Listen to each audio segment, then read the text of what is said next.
back to my channel. Halo moms, bun.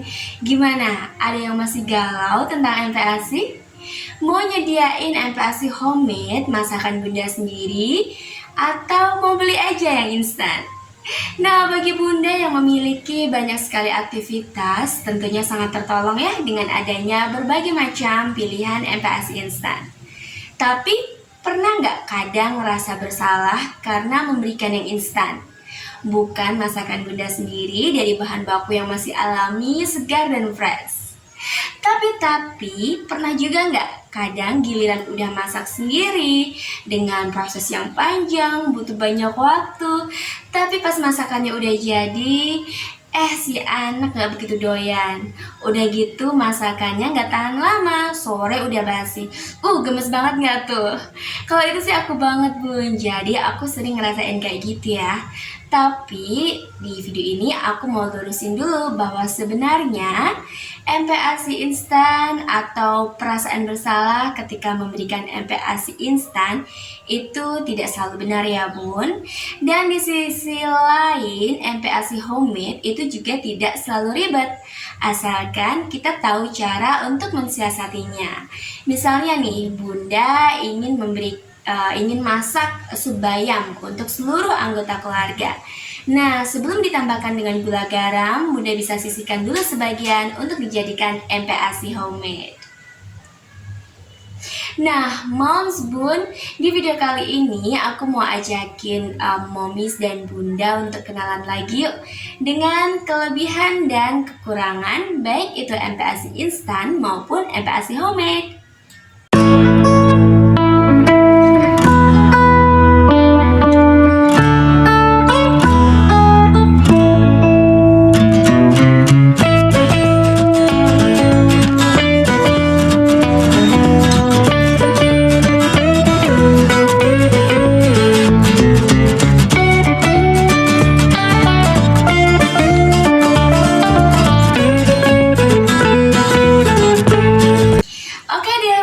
Kita mulai dari MPASI instan ya.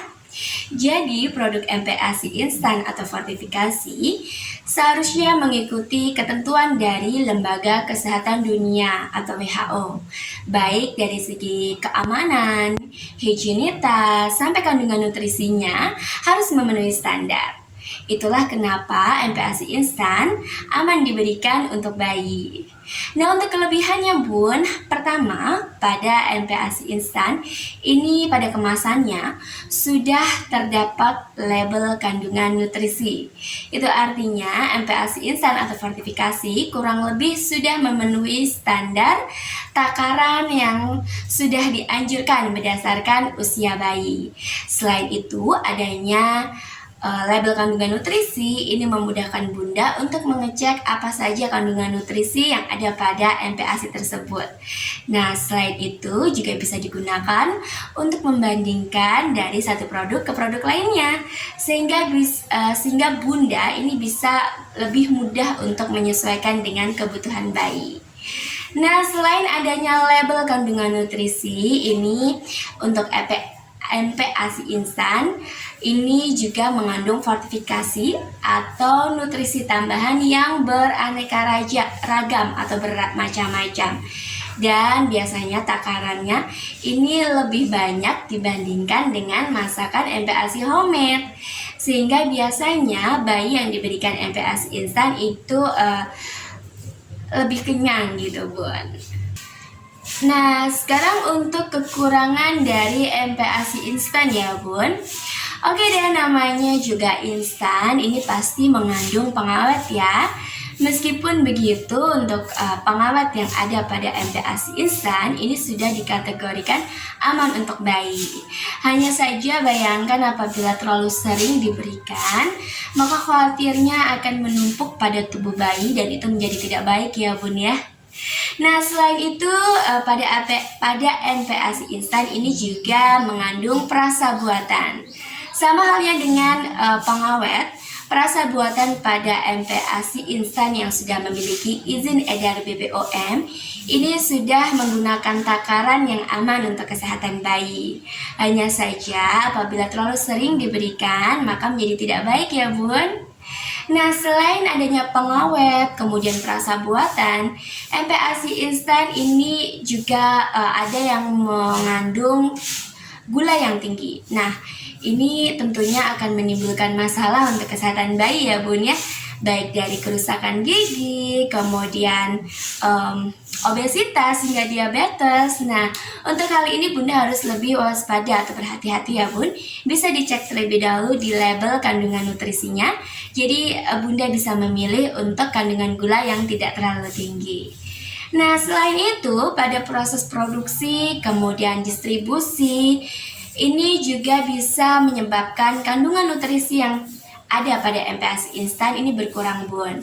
Contohnya saat saat produksi ini ada sterilisasi yang menggunakan panas, atau saat pendistribusian ini terpapar panas, maka untuk vitamin-vitamin yang mudah teroksidasi akan berkurang. Jadi sayang banget ya Bun ya. Nah, apalagi ya, sepertinya itu dulu ya Bun ya untuk kelebihan dan kekurangan dari MPASI instan. Nah Bun, untuk MPASI homemade ini menurut IDAI atau Ikatan Dokter Anak Indonesia, bahwa MPASI homemade atau masakan Bunda sendiri di rumah ya, itu tetap menjadi pilihan yang terbaik untuk diberikan kepada bayi. Nah, untuk beberapa kelebihannya, pertama, MPASI homemade ini lebih kaya akan rasa atau kaya akan cita rasa atau lebih enak ya Bun ya. Karena MPASI homemade atau masakan Bunda sendiri biasanya dibuat dari bahan baku yang masih alami, yang masih segar dan masih fresh. Jadi aroma atau rasa yang muncul pun masih alami. Seperti misalnya daging ayam yang dimasak itu akan mengeluarkan rasa gurih.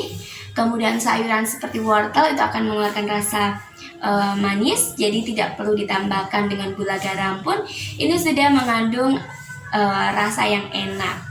Nah, selain itu biasanya di Indonesia ini juga dibumbui dengan bumbu aromatik yang beraneka ragam ya, baik dari bawang putih, bawang merah hingga daun salam, sehingga menambah aroma dan cita rasa dari MPASI homemade.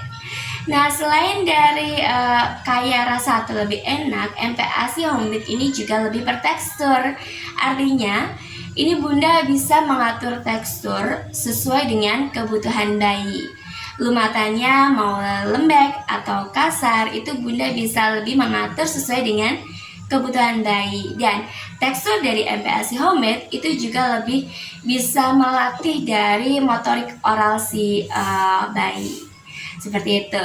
Nah, selain hal dari rasa, kemudian dari tekstur, MPASI homemade ini juga memberikan kesempatan kepada bayi untuk beradaptasi dengan masakan rumahan atau menu makanan keluarga. Nah, apabila bayi sudah terbiasa dengan masakan rumahan, ini juga akan memudahkan Bunda dalam menyiapkan MPASI. Nah, untuk kekurangan dari MPASI homemade ya Bun, pertama, MPASI homemade ini lebih cepat rusak atau lebih cepat basi. Nah, dalam hal ini Bunda bisa mencari solusi untuk mengatasi agar makanan tidak mudah cepat rusak atau basi. Misalnya, Bunda bisa menyimpan terlebih dahulu MPASI yang belum akan disajikan di lemari pendingin atau kulkas di bawah suhu 6 derajat Celcius ya. Dan bisa dipanaskan kembali ketika akan disajikan di atas suhu 75 derajat Celcius. Nah, atau Bunda juga bisa melakukan pasteurisasi singkat sebelum penyimpanan. Caranya, Bunda bisa panaskan steamer atau kukusan, kemudian nyalakan apinya, tunggu sampai mendidih. Ketika mendidih langsung matikan, tunggu kira-kira sudah turun ke 70 derajat. Nah, setelah itu untuk MPASI yang sudah disiapkan di beberapa wadah ya, saran aku sih wadahnya wadah kaca, bukan wadah plastik ya Bun ya. Kemudian ini masukkan ke dalam steamer, tutup steamernya, hitung sampai 15 detik. Apabila sudah 15 detik, bisa diangkat dan bisa langsung dimasukkan ke kulkas. Nah, ini tujuannya adalah untuk mencegah kontaminasi dari bakteri dan kuman Bun. Nah, selain dari kekurangan MPASI homemade yang mudah cepat rusak atau basi, selanjutnya adalah MPASI homemade ini membutuhkan proses yang panjang atau waktu yang lama dan lebih butuh banyak effort gitu ya Bun ya. Nah, saran aku sih Bun, saat menjadi orang tua yang anaknya masih bayi atau dalam pengasuhan anak-anak yang masih bayi atau toddler ya Bun ya, ini yang terpenting adalah kewarasan. Hai. Oke, tunggu ya Bun.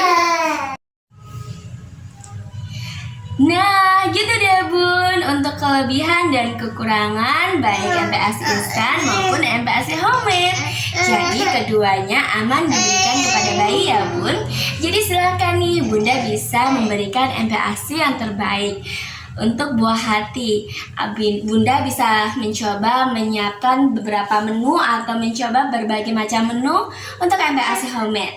Tapi ketika Bunda sudah lelah, sudah burn out, sudah capek gitu ya Bunda, nggak ada salahnya Bun untuk memberikan MPASI instan, karena MPASI instan pun juga aman diberikan kepada bayi.